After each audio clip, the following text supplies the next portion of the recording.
The bedroom. A horror story about Dara and his girlfriend.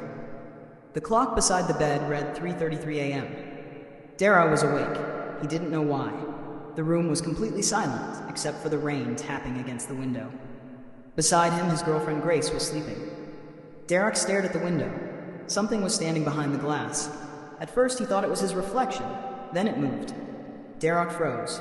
A pale face appeared between the curtains. Two eyes stared directly at him.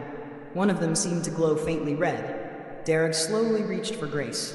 "Grace, wake up!" She opened her eyes. "What?" Derek pointed toward the window. Grace looked. Nothing.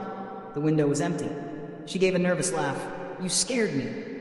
Dara didn't laugh, because written across the fogged glass were three words, "You shouldn't have come."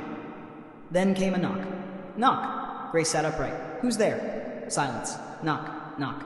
Dara climbed out of bed and walked toward the bedroom door. Grace grabbed his arm. "Don't!" Dara stopped. From the other side of the door came a voice. It sounded exactly like Grace. "Dara, open the door!" Grace's face went pale. "I'm right here." The voice came again. "Dara, please." Dara stepped backward. The bedroom light suddenly flickered. Once, twice, then went out. In the darkness, something whispered from underneath the bed. "Don't look down." Grace covered her mouth. Dara held her hand. They stayed completely still.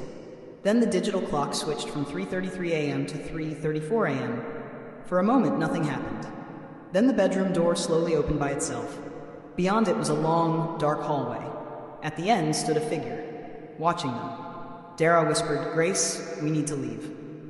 They ran. But when they reached the front door, Dara stopped. There was no door anymore, only a wall. Grace turned around. The bedroom was gone too. They were standing inside the same dark room again. The bed, the window, the clock. 3:33 a.m. Grace began to tremble. "We're back." Dara looked at the window. The pale figure was there again, but this time it was smiling, and beneath the glass, another message slowly appeared. "You never left." The lights went out. Dara grabbed Grace's hand. From somewhere in the darkness came a whisper. "Now go to sleep." The clock changed. Again, and again, and again. The next morning, the house was completely empty.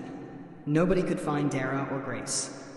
But every night at exactly 3:33 a.m., people passing the house said they could see two figures standing behind the bedroom window.